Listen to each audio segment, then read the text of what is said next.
And welcome once again to Wayne's World. I'm Wayne Dawson. My next guest is one of the most decorated writers in the state of Ohio. She is a New York Times best-selling author and two-time finalist for the Pulitzer Prize. And she's just come out with her fifth book, 52 Words That Will Change Your Life. Please welcome Regina Brett. Yes. I love that. I love that fire in you, Wayne. You know what? I am, first of all, I admire you. I really do. You're such a wonderful writer. Let's talk about the New York Times bestseller list before we get into this latest book, God Never Blinks. I mean, how does it feel to be, an esteemed writer like you are?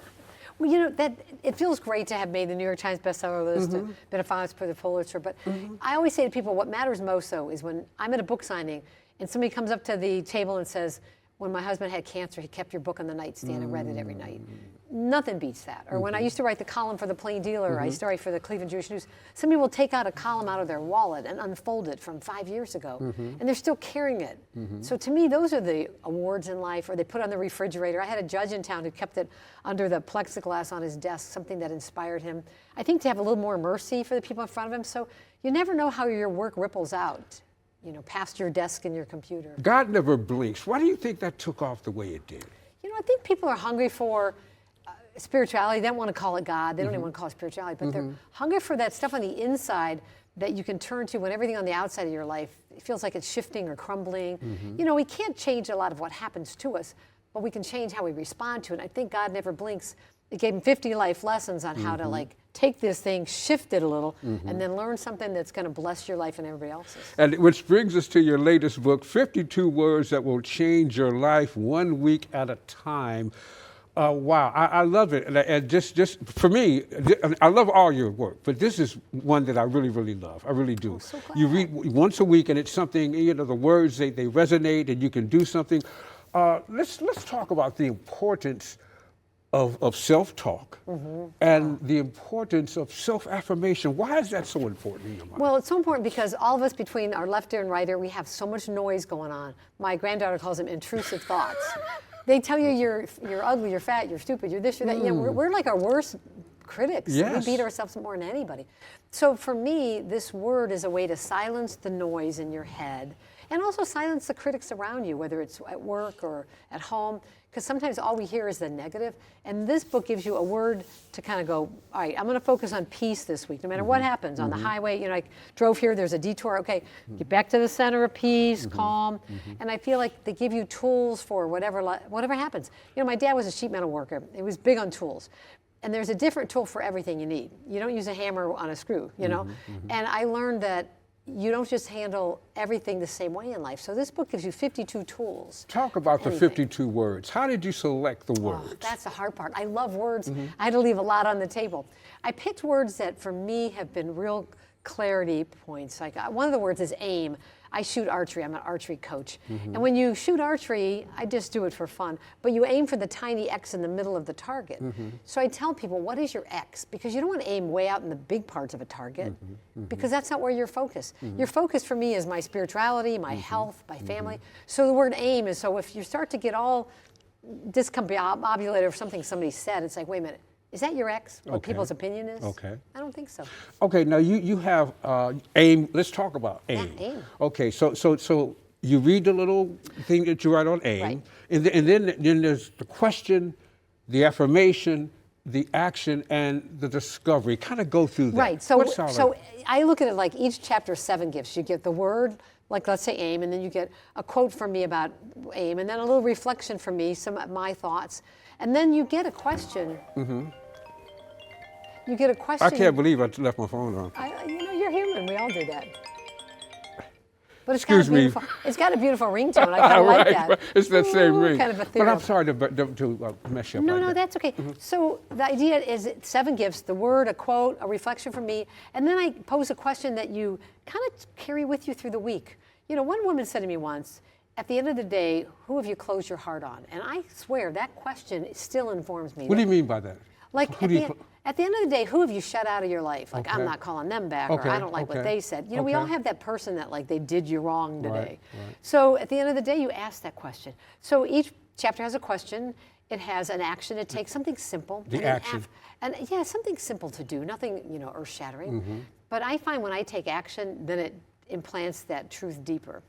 And then there's also a writing prompt. And you don't have to be a writer. That's the discovery. Yeah, the discovery part. So you find out within yourself, what are you aiming for in life? Wow, what is most important to me? I even have a target next to my computer because since I shoot archery, I have targets all over the house. I have like 6 or 7 bows. Okay. But I have a target, and I actually wrote in the target, starting in the middle where my X is, me and God, me and my health, me and my daughter, my stepsons, my grandkids, and then my friends, and then my work. Because when I had cancer, work wasn't as important as I thought it was. Yeah. It was my family, Yeah. it was my health, Yeah. it was what I'm doing here in my mission in life. So I think these words kind of help you get recentered. Let's go through a couple of them, Sure. okay? All right, week number 1, or Right. number 1. If you want to start there, Right, let's right. start at the beginning. It's breath. And, Right. and okay, the importance of breath. So- do you do yoga or meditation and stuff? Or what? I meditate every day. Okay. I'm not a great yoga person. I don't know, I get all twisted up, but I do a little bit of yoga every day. Okay. Why is But that? I- What does that help you? The yoga? Oh, the yoga helps you connect your mind, body, spirit, and kind of like, I tell people it's like a zipper. When you have the 2 halves, you put them together, then you can go up and down. When My you're, brother's a yoga teacher, and he's trying to Okay. get me to do it. Well, I I haven't did it. done it yet, so. you might give them a shot. You really? Because Okay. it's taking your body, your spirit, and your mind and putting them all together, and then for the rest of the day, you're like aligned. You're your best Really? self. That's how I find So you would say do it. I would say do it, and the best thing for me is meditation, and that's one of the words is meditate. We're going to get to that too. Yeah. But okay, breath. Breath. So when you breathe, most people we just breathe, we don't think about it. But think of how many times you haven't really exhaled like, you know how when like the Browns are over, finally they won the game in the last second, everybody exhales, you can feel it all over Cleveland, like even the lake goes. So it's not, so is it like being conscious of It's your being breath? conscious of your breath and being in the breath that you take. So many of us are ruled by our thoughts. And when you focus on your breath, you're in your body. Years ago when I had my daughter, I was 21 at the time, and when you do Lamaze breathing for childbirth, you stay in your breath and you're not in your body where the pain is. You stay in the breath you're taking in, and then the pain goes away. When I had chemo, I focused on my breath. Like, let me be in the breath I'm taking, not the IV in my arm or my hair falling out. Like, I can stay in this Now, breath. how long has it been since you've been clear for cancer? I got cancer in 1998, so it's been 27 years, yeah.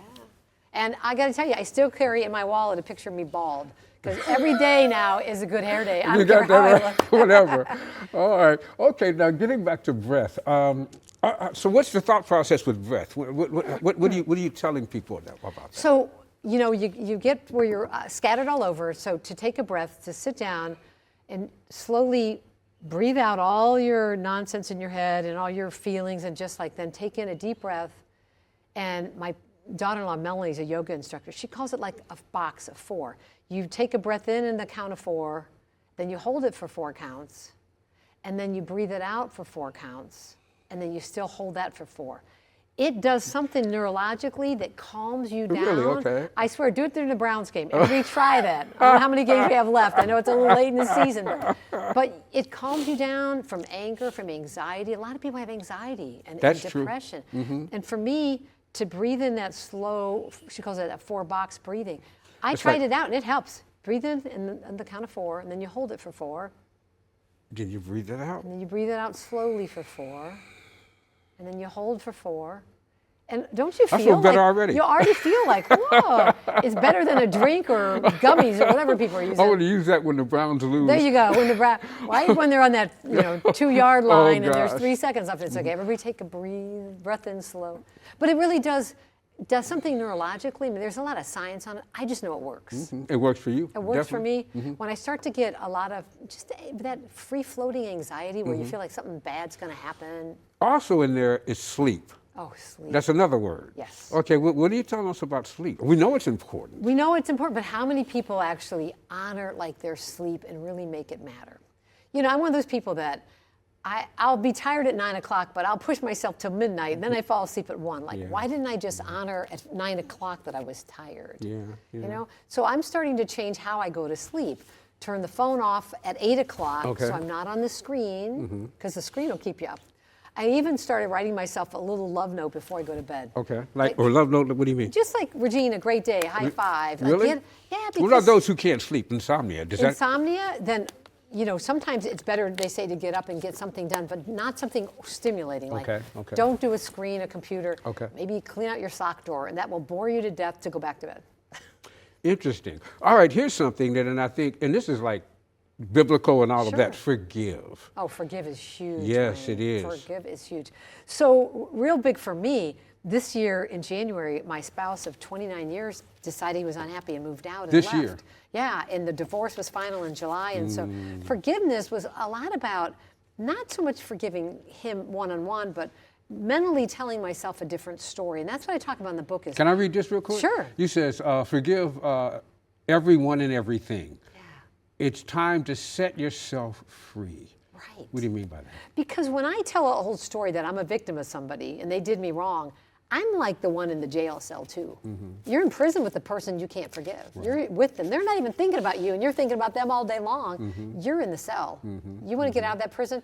You forgive that person, you release them, you let them go, and then you're free to love whoever comes along, or just love yourself better. So the question is, what do I gain by holding people hostage? Yeah. And you don't gain anything. You don't get anything except a little mini ego trip that really doesn't feel good. I mean, it's like a pity party that nobody else is invited to. It's good for like 5 minutes, maybe a day, but you want to let go of it because you're missing out on the joy of life. Now here's the affirmation.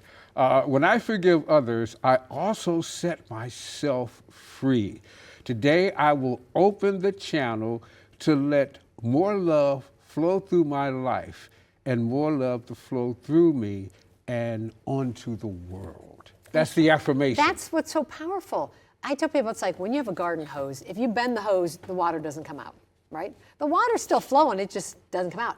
That's what, when you don't forgive, you closed off the hose of joy and love and goodness. You're the one closing it off. If you open that up and let that channel open, all that good stuff comes your way. And that person that you were angry at, they're in the rearview mirror.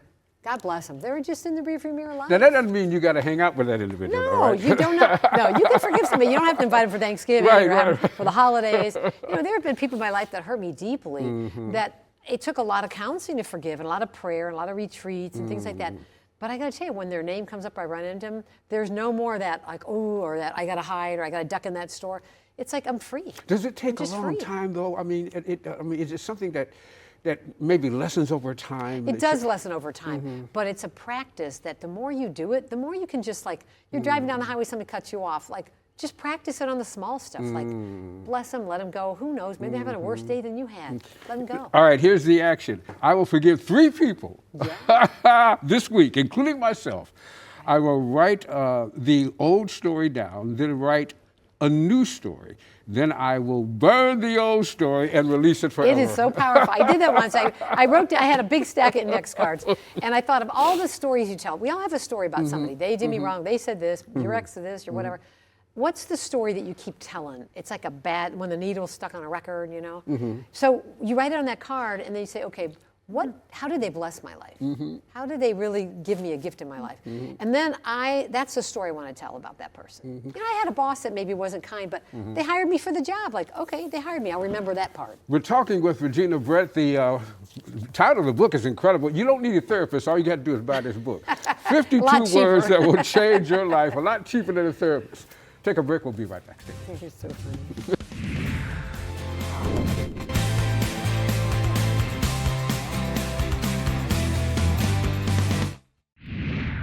And welcome back to Wayne's World. I'm Wayne Dawson, talking with Regina Brett. Brand new book, a wonderful book, 52 words that will change your life. And I just want to go through a few more if you don't mind. You talk about now. Yes. Yes, now. Yes. How do you approach that? So the word now became really important to me when I was going through cancer, and I had 6 weeks of radiation, I had 4 rounds of chemo, and you start to dread the next treatment, if it made you tired or sick, whatever. Yeah. And I had to just stay in the now and stop worrying about, will I be alive 2 years from now or 10 years from now? My daughter was 19 when I got cancer, and I kept thinking, will I be there when she's married? I'm like, Regina, she's 19, she's in college. just call her. Like, stay focused in now. Be in the present moment. Because we can handle what's happening now. It's when we add tomorrow on top of it, it's unbearable. Or we pile up all the yesterdays when it didn't go well, and then it's unbearable. But right now is doable. Listen. Now, a whole lot of folks have a hard time with that. Including me. Including me. Yeah. You want to talk, but Sure. why is now that? How do you approach that whole part? So the word listen, people think they're good listeners. I grew up, I have 5 brothers, 5 sisters. In our house, you had to talk fast and get in there because somebody else was going to take the conversation. Oh, people will cut you off in the middle. Oh, totally. They still do because it's like a free-for-all. Yes. And I've learned that I need to pause and listen to that person so they feel heard all the way through. Sometimes I want to give advice, I want to help people, but they just want to be heard. They don't want to be saved or fixed. They just want to be loved, and that means to listen. And I got to tell you, I practice with my grandchildren. They just want to tell you about what's going on in their life. And then they run off and do whatever. And I'm like, wow, I listened to them, and we had a beautiful connection, and that's enough. They don't need my advice. They don't need your advice. No. Yeah, sometimes. Yeah. In fact, they probably have better advice than I have some days. Yeah. So what's the action when it comes to The action when it comes to listen is, I think, to practice. So when I'm with somebody, to silence myself, to be fully present, to look them eye to eye, and try heart to heart to be with them and really focus. And I think that practicing, even on the phone, I tend to, again, I want to get my word in there. It's like, pause before you pick up your phone and say, I'm going to be fully present. I'm going to call somebody back when I'm at my table instead of in my car. I'm guilty of that. Because are you really fully present if you're driving and talking to your mom? Right, interesting. They said we have 2 ears and 1 mouth. That means we have to listen twice as much as we Right, speak, right. which I still haven't learned yet. I'm with Especially when it comes to family and my and my adult children. I always want to talk. All right, a simple word, yes. How do you the word approach that? yes. So many times somebody asks you to do something and your first instinct says, no, I'll be too tired, or we lead with no often. Instead of saying, well, what if I just said yes to life? What if you practice for 1 week saying yes? When somebody says, hey, Wayne, That could get you in trouble though, couldn't it? Well, it could. We don't want to break the law, but sometimes our comfort zone is so small, the word yes expands it. Yes, I'll give that a try. Yes, I'll try. We expect our children to try new food. When's the last time you tried something new like that? Or go to a part of Cleveland you've never been to? Yes, There's to so something like much of this city to explore. It's amazing. What about no? You also talk about no. I call it the holy no. Okay, why do you call it that? Because I grew up very Catholic. We had 11 kids, of course, we're Catholic. You're Catholic? Yeah. Okay. I grew But you up- write for the Jewish News. I know. People, I'm Jewish. That's okay. I'm actually 1% Jewish. I did the Well, DNA. it's one 1% God, is whatever. good. It's one God. that's right. No, so the word no, sometimes we think we have to take care of everybody all the time. A lot of people, they're fixers or helpers, they rescue. When you have 10 siblings, you're always, my dad said if something happens to them, it's your fault too, so like you're always taking care of people. But the word no means I can't be everybody's savior. I can't take care of everybody. Even holiday season. Some we think people have we a gotta hard time fix saying everybody no, though. Because they feel like they're letting God down, or they're not People supposed to say down, no, or- people down. Can I be honest with you? I'm that person. I have a hard time saying It's no. hard to say no, but Wayne, when you say no, you're able to say yes to maybe something holier or more beautiful or calming. I mean, sometimes you have to say no because you need sleep, you haven't eaten all day, you're in a grumpy mood, and it's better to be home and fill yourself back Should up. you say no softly, or is there It a way to depends. say I mean, no? sometimes you got to say no, like if they're not hearing you, man, you got to Okay, say you no. gotta Like say that's no. it. Okay. I look at it too, like if you go to the ATM to take out money and you don't put anything in there, one day you're going to go there and there's nothing coming out. Right. The word no is your way to say, I'm not withdrawing anymore until I put more self-care in there. The word comfort's in there. You got to take care of you or you got nothing to give. All right, I love this word. Miracles. Oh, miracles. Yes, yes. See, you got a smile on your I face. know. I mean, who doesn't like a miracle? I mean, I just think there's magic everywhere. The miracles, little moments, they're just like, to me, it's like glitter scattered. When I had cancer years ago, I was at University Hospitals. They saved my life. Thank you, UH. But there was a nurse named John in radiation. I met John for 1 minute of my whole life, and I've never forgot him. He was my little miracle. He weighed me, my height, measurement, and he said, honey, you're going to be just fine. And he said it in a way that And you're going through at that got time. me. Yeah, like I needed. What made him say that? I think he saw how much I needed somebody to say you're going to make it. I've never forgotten John. After I had surgery, a nurse called me after my surgery at home just to check in on me. I've never forgotten the sound of her voice because I felt like there was a little guardian angel at UH looking out for me. You could be somebody's little miracle. It doesn't take a lot of effort. That phone call was maybe 2 minutes. John's taking care of me was maybe a minute or two. So that's it's been the miracle 27 we're years. talking about. Yeah. Be the miracle you want to see. Be the miracle. You be that miracle for somebody. When you're at the post office, and somebody's like, oh, I don't have the money for the stamps. You buy them the stamps. Who cares? You get to bless them. So what's the action? The action, I think, to go out there and like be a little miracle worker. Go plant a few seeds somewhere. Hug. Oh, hug. I love hugs. When I was in Poland, I have 9 books in Polish. Wait a minute, 9 books? 9 books in Oh, Poland. oh my goodness. People in Poland love me, and I love Poland. It's just Can you speak Polish? Dzień little bit. dobry. I Oh. can say dziękuję bardzo. What does that mean? Uściski means hug. I love it. Uściski. Okay. So I would sign every book, Uściski, hugs, because my grandmother was from Czechoslovakia, Okay. and she hugged me like a giant pillow hugging you, like you loved it. So to Sometimes me, you just need a hug, you just don't need you? a hug. I know. When I'm all alone and I need a hug, you're going to laugh, but I put my clean towels in the dryer, put the dryer on, get them warm, take them out, and I hug those hot towels. Do you really? And you feel like you're being hugged. I know it sounds silly, but if I've you never live thought alone, about that. Maybe I should you try just that. need that little hug from the universe. Why is a hug so stimulating, do you think? Why? I think neurologically, it's that physical, spiritual, body, that mind-soul connection is when everything connects. Also, we have that innate thing from childhood, like who hugged you the best? For me, it was Mommy? my grandma. Or grandma For you, or it was your somebody? mom. I mean, I love it when my grandkids hug me. It's like, Oh my gosh! they pile on me like puppies. I had an aunt who gave the big sloppy kisses. I didn't think Oh, they were- I'm not sure I want the sloppy kisses, but, Right, but they love you to the moon and back. You feel it, you know it, and I got to practice doing that because some people are careful. They do I call it the triangle hug. Yeah. They kind of don't want to touch you too much. Or the church hug. You know, The you'd be church like, hug, yeah. Don't, I not like too people close. that.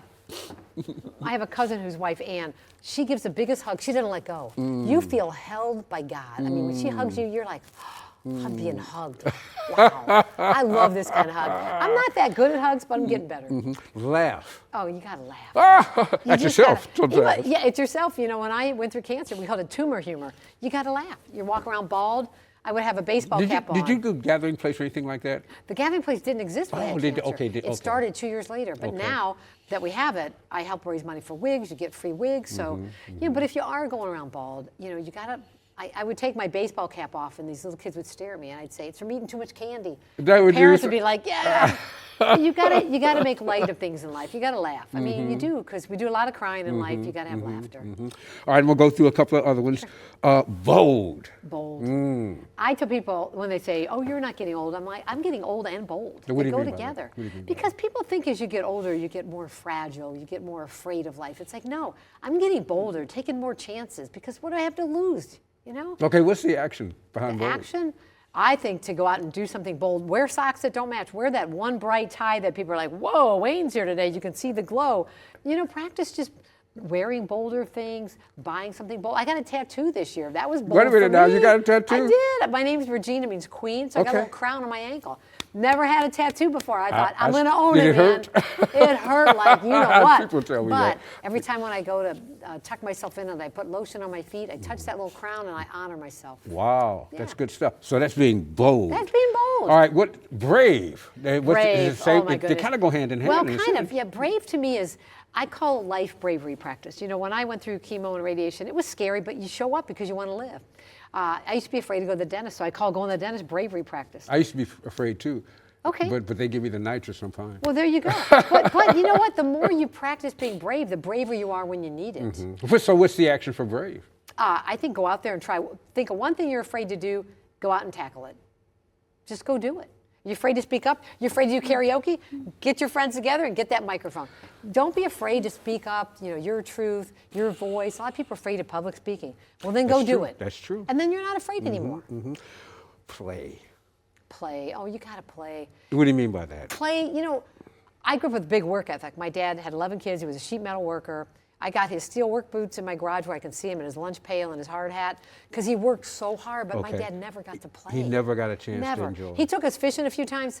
You got 11 kids. You're untangling the things. You're putting the worms on. You're not 11 having any fun. That's true. But I thought of my dad, how much he didn't get to play because his whole life was work. When I pull in my garage and I see his work items, it reminds me he worked so that I could have an easier life, not to work as hard as he did. So when I play, even if it's just with the grandkids, I love playing hide and seek, even though they're older, to laugh yourself silly over just a game. Can vacations be considered Yeah, play? but we don't want to wait You know, you don't want to wait and do it once a year. Too many people do that. So I tell people, strengthen your play ethic. Okay. Not play just ethic. your work ethic. Okay. When's the last time you played? Card games, board games, something that you enjoy. With that in mind, you talk about pamper. Yes. And you said you love your feet. I do, because, you know, the reason I love pampering my feet, because your feet carry you around all day long, Okay. and most people ignore their feet. I gotta tell you, most people probably have really ugly, nasty feet, because they just neglect them. Right, right. So what I do is, at the end of every day, it sounds silly, but I thank my feet for carrying me around. I get the nice lotion, the nice soap, and it's a way to honor yourself. There's something about like loving the body you've been given. So many of us ignore it, and I think sometimes that's why you get disease in your life, because you haven't taken care of yourself. Your body's saying, hey, remember me? All right, you're not gonna remember me till your shoulder gets messed up, or your hip, or your finger, Or just get a whatever. massage or Yeah, something like that. I love getting a massage. That you've been given this temple, which we call your body. It's your temple. Right. How many of you take better care of your car than your body? Most people, I would say. Do you run A your lot car of on empty? people. No. No. Do you run your body on empty every Yeah, day? every day. other day? Every day. So take care of you. I love this book. I hope you do. And hope I other tell you people what, do it would too. be a great Christmas gift or holiday gift, whatever you celebrate. 52 words that will change your life 1 week at a time. Regina Brett, thank you so much. Well, thank you, Wayne. And you get it at reginabrett.com or Gray & Company publisher, local publisher, David Gray. Great job. There you go. I hope you love it. Regina, thank you. Thank you, Appreciate you so much. I feel better after talking to you. See, I know you're breathing differently. I know you're relaxing. You're going to try those. I know you are. You're going to go home and like put my ex is taking care of me. Right, Because right. it is. Well, thank you so much for joining us on Wayne's World. Remember, whatever the mind can conceive and believe, with the help of the Creator, it can achieve. Thanks for joining us. See you next week.